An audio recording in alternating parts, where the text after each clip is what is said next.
Hey everyone, this is Warren from the Rhapsody Piano Studio. Welcome to today's lesson, free live lesson. I'm going to be teaching you how to play Once a Time in the West by the late great Ennio Morricone. Hope I said that right. It's going to be for intermediate piano. If you're watching this after the live stream is over, make sure you pick up a copy of the sheet music. I teach with the sheet music. If it's like a thing where you can't really read the notes, then check out my other live streams too, because I have stuff to help you read notes. It's not as hard as you might think. It just does take some time, okay? So if you're not able to read sheet music and that's what's holding you back, then that's my suggestion for you to get on it. I'm gonna lower this a little bit. Okay. Hey, Chucky. Hi, Morgan. How's it going? Great lesson today. Yeah, so get the sheet music, and then if you need help, I have it here, okay? Don't be a stranger, you can always ask.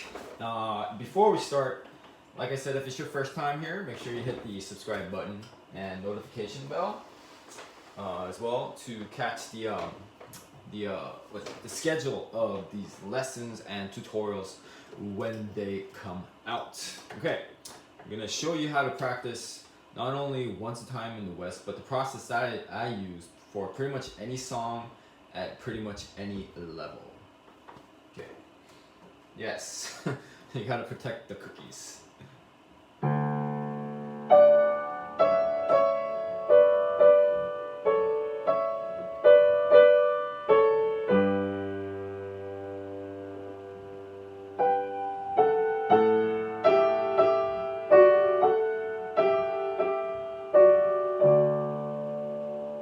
That's the first part, and then it just takes a repeat here.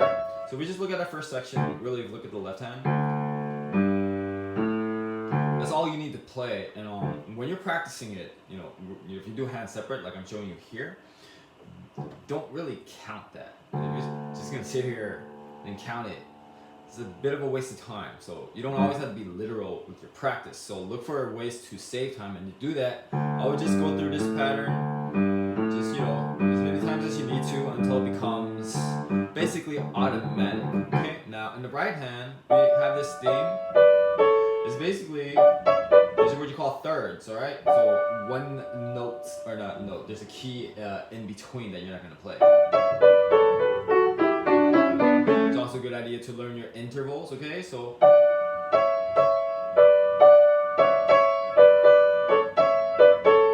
so basically, I would practice this first, and then, really good idea. I'm always trying to teach you how to be a good pianist as well. Practice this without pedal. Okay, this is kind of hard to pull off of. You see what I'm doing here? You can make all this legato, and if you're having a hard time making this legato, then look up some finger independence exercises. That's what you need to do. So here. Now when you get to a 3-1, to the 2-1, you let go of the thumb because you cannot connect these legato because it's the same finger. But you can hold on to the top. So what I do is kind of let go of that, and I make that a legato. Okay? And that's how we keep legatos in thirds most of the time. And then here you just have to let go. Same thing here though, to the 2-1. See that? So I'll show you again.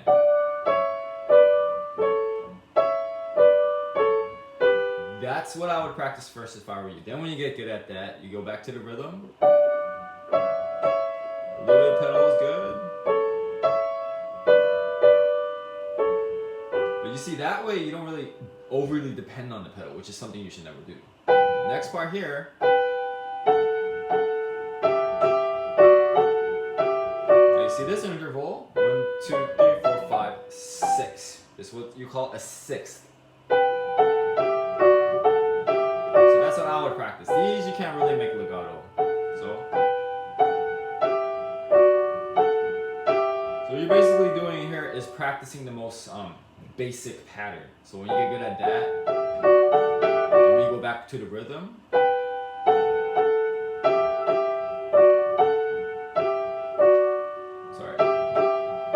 like that. So it's basically that pattern is imprinted into your I don't want to say hands, but like physically you can feel the pattern. That way the rhythm is really no problem, okay? Then you can go back and do both hands, and let me show you. So we're gonna take it we'll skip the first ending, okay? We're not gonna take that repeat. So I'll show you how it goes to the second ending.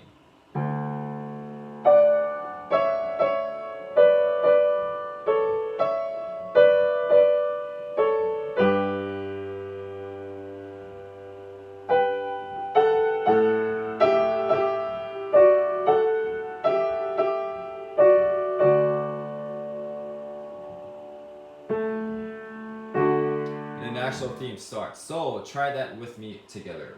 Ready, go.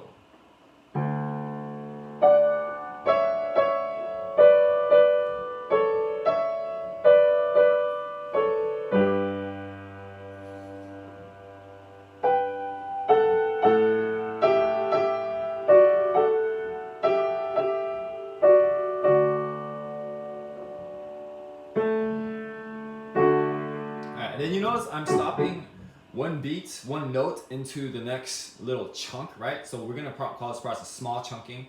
I picked the first smallest chunk we can practice, all right? First section, if you want to think of it that way. This might even be a little bit too much. So if you wanted to do a smaller part, like where the thirds end, so that could be one section, one chunk, and then the sixth another section, then you put it together, okay? So I basically gave you the entire introduction.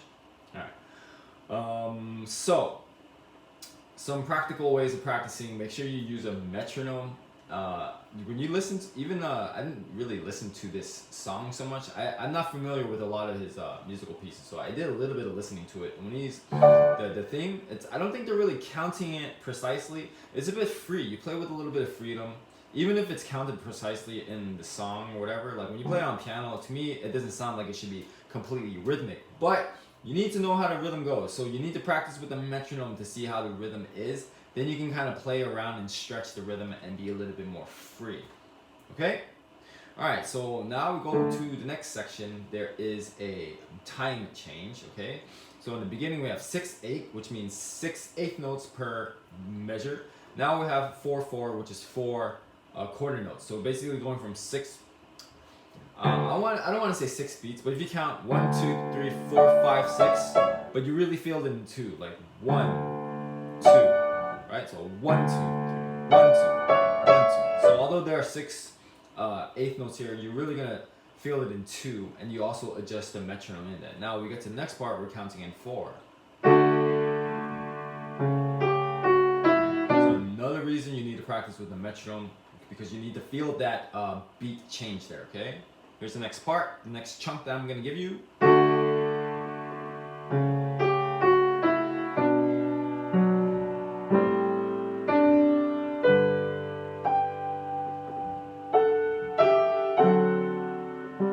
messed up, sorry about that, I messed up C sharp. Okay, so I basically gave you the next 4 measures of where the actual theme comes in. All right, left hand here. We'll just focus on left hand first. So here is like descending bass. So notice the bass goes all the way down to G. Okay, so if you just pay attention to which notes you're playing on top, makes it a lot easier. Here we have a 5th, and then D major 7th chord. Okay, let me show you again. Descending bass line. 5th, D major chord, next measure. B minor harmony, you're gonna play octave with the middle note. Okay? Alright, let me try that one more time, then we're gonna play it together, and then we're not gonna really count these. Just want you to get the pattern first, and then if you want to focus on like the, practicing with the metronome, go ahead and do that.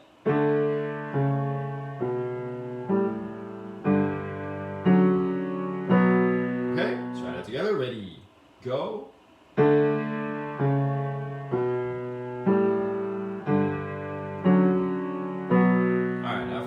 Back to the right hand. I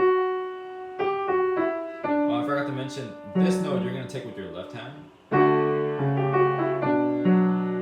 See that? So if you just get your hand ready for that one note.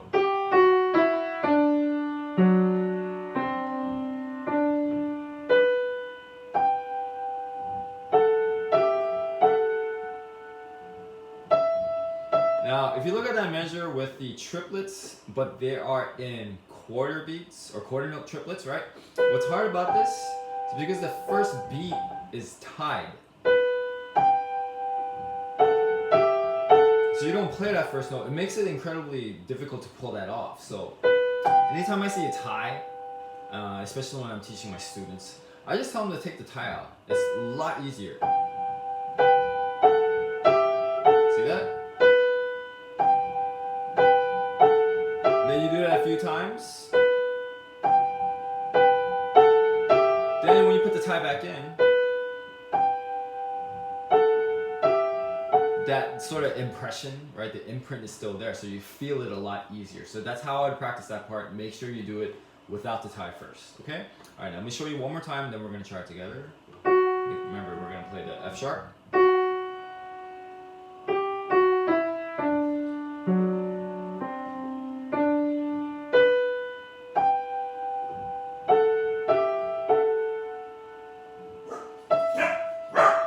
Okay, my dogs are excited. All right, let's try that together. Ready, go.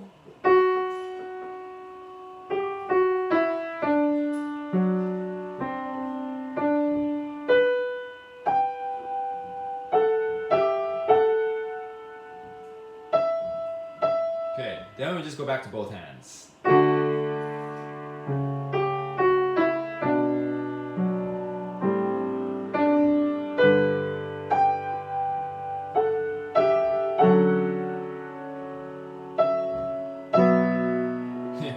Yeah, I'm gonna teach my choreo to play piano one day. Make a lot of money off of that. All right, let's try that together. Ready, go.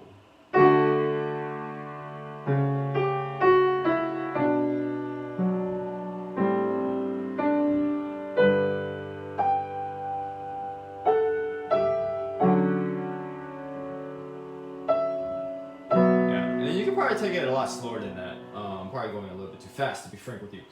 All right, and then the next step, which I already showed you, right? We take the next section, the little chunk, and then you put it all together. So that's actually the entire process. So small chunks, hands separate, if needed. It's not always necessary to do hands separate, okay? Because like the beginning, we just have. You don't really need to practice that too much, right? So where it's appropriate, you practice hands separate, then back to hands together, and then the next little chunk, and then you just keep building it up until you have bigger and bigger sections. That's the whole entire process. You can apply this to any song, any genre, any piece, whatever level you're at. It's pretty universal, so use it. This is how I teach my students all the time, okay? And the last thing I want to say is when you get used to this process, like when you're, like these steps, when you pretty much have it by heart, you want to click on over to the tutorial for this one. That's a way to really test it out if you're really understanding it. Because if you understand this process, then you can teach yourself using any of my tutorials, all right? So that's why a lot of people are like, this is not a tutorial, it doesn't work. Like, it works. You have to know the steps though. So I'm sorry I can't show you the steps in the tutorial. So that's why I created these live lessons. They work. This is how I teach my students at the lesson. All the music that I have them learn in the beginning, because I usually specialize in beginners. Like I record all the music, right? The videos, the YouTube, you see all these videos that I have, right? So at the lesson I've showed them like, this is how to practice. And one day eventually they start to use my tutorials. They just watch it over and over again. In the beginning they don't understand a lot, but over time they're able to learn the material sometime on their own when I haven't even taught them the music yet. That's really cool. So if they can do it, you can do it too. All right, you're very welcome, Charles. Yeah, so make sure once you have this down, these steps, you need to watch a lot of other lessons as well, because if you're not gonna get it done in one lesson. That's like if a student comes to me, it's like I teach them one lesson, like there, I have everything done. No, like you need to think of this as maybe like a weekly, maybe even a daily thing.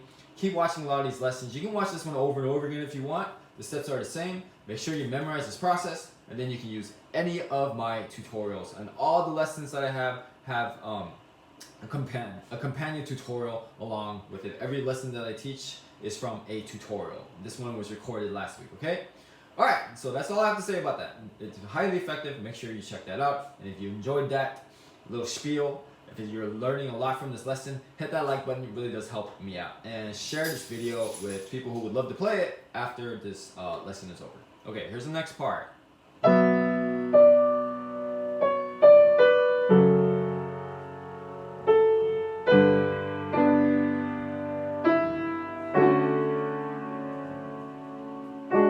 Next 4 measures. measures. We're just gonna try to keep it mathematical, symmetric, right? Now left hand, same thing, just the different patterns. So we have B minor octave, F minor octave, G major fifths, D major 7, just a fifth down here, and then here, and G minor 7. No, okay, I don't want to get too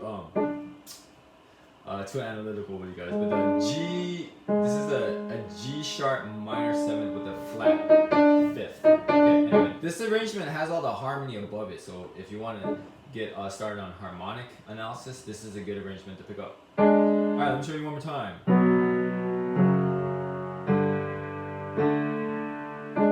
Okay, try that with me. Ready, go.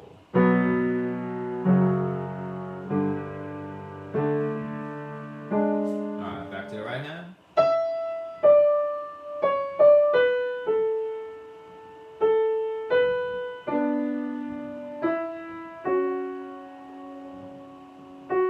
Okay, ready, go.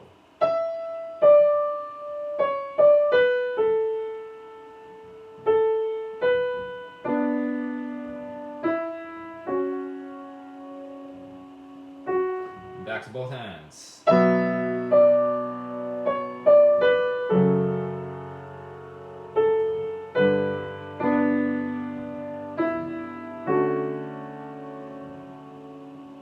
Okay, ready, go.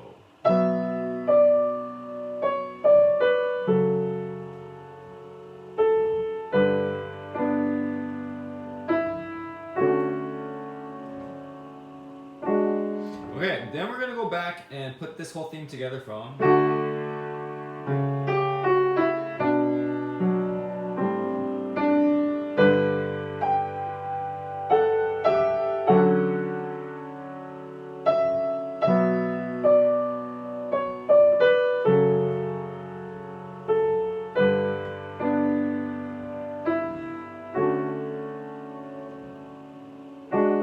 And then just to jog your memory, if you want to hear how it's supposed to go with, if you want to hear both hands separate, I'm going to show you right now, okay? Before we do both hands again.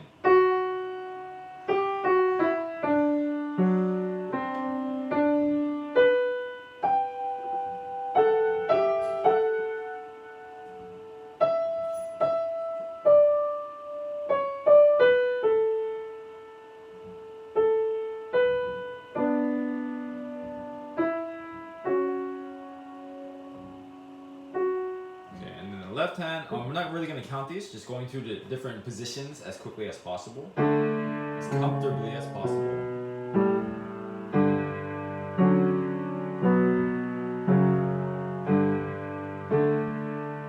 Yeah, and it does take time to kind of look ahead and get prepared, so let me show you one more time.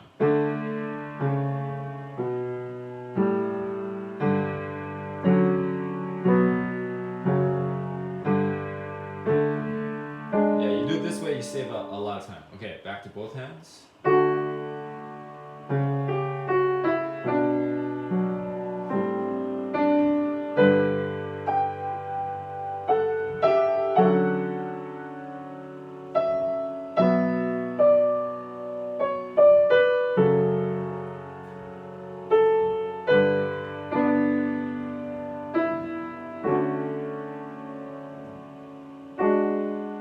Very beautiful. Ready, go.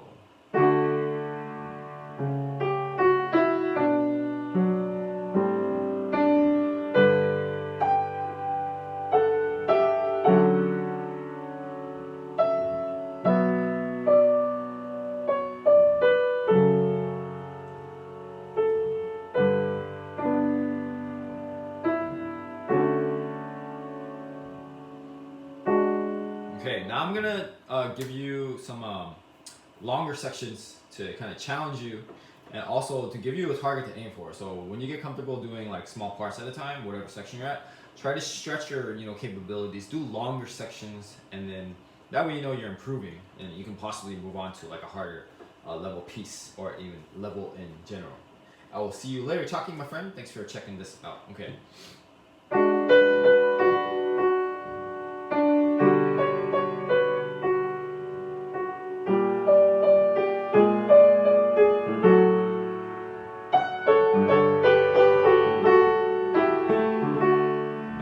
actually, yeah, it's like 1, 2, 3, 4, 5. 5 measures. I just stopped right there because the last part is the ending, the coda, which I'll give you in its entirety. Okay. Yeah. So this is kind of like a little interlude, taking us to the last section. So let me show you left hand here.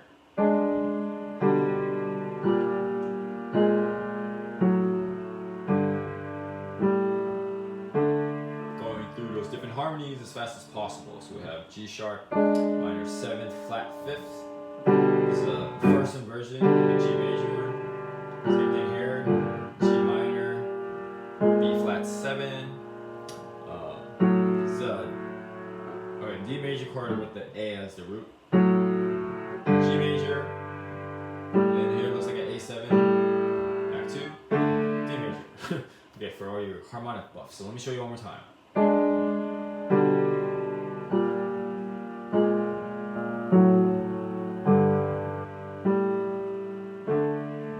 Okay, right hand, we're just going to isolate the melody now.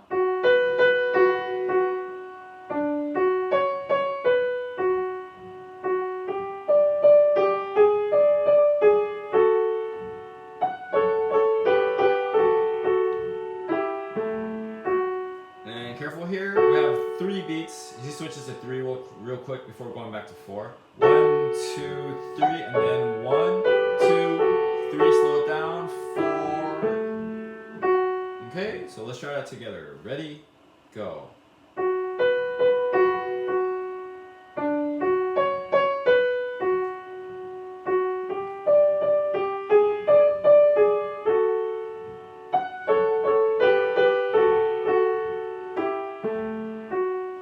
Yeah, and in case you wanted it, it's more thirds down there, right? Okay, all right, back to both hands.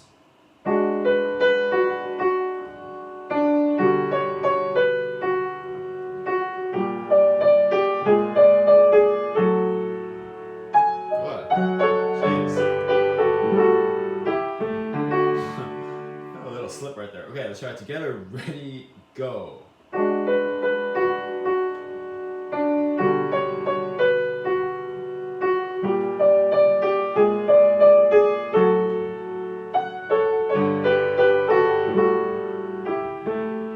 Alright, now you hear the melody comes back. So guess what? We're gonna skip this part.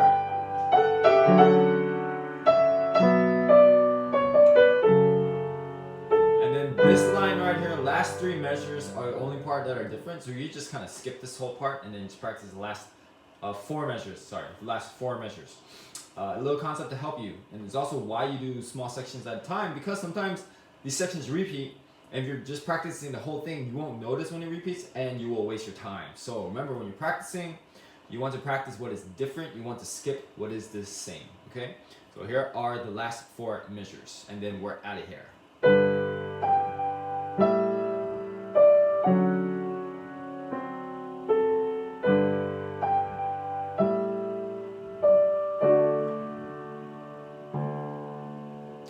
Left hand pattern.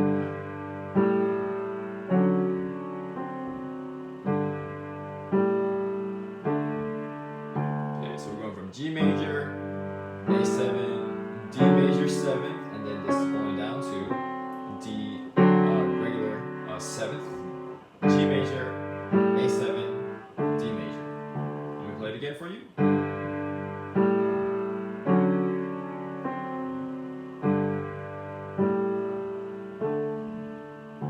Now just the melody.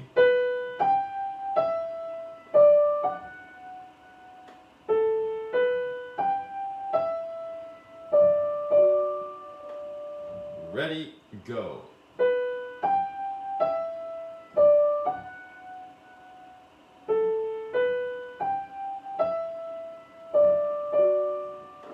Back to both hands.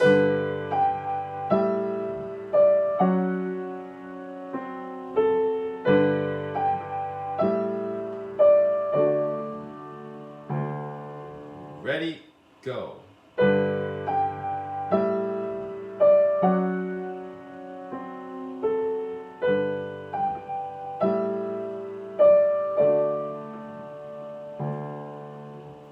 there you have it. So these steps are repeatable, universal for whatever you practice. Make sure you review these concepts over and over again. You're not just gonna get it done in one lesson, maybe even a few. A lot of my students, sometimes it takes them anywhere from half a year to a whole year to really absorb these principles. And then even after that, there's a danger of forgetting. So always remember to come back to these solid, this solid practice process. There you go, practice process. A little tongue twister. So it works for my students. It will definitely work for you. So try it out. I'm excited for the results you'll get. Let me know in the comments if you ever need help anytime. I'm always here for you guys. Thank you so much for watching. I truly appreciate your time. Next week, yeah, we have Thanksgiving coming up. Hope you guys celebrate safely with all your loved ones. Safely, whatever that means these days, right? So anyway, just be careful out there. Stay safe. Be happy. Happy practicing, I guess. And I will see you guys for the next live stream. Bye, Morgan. I'll see you next week. See ya.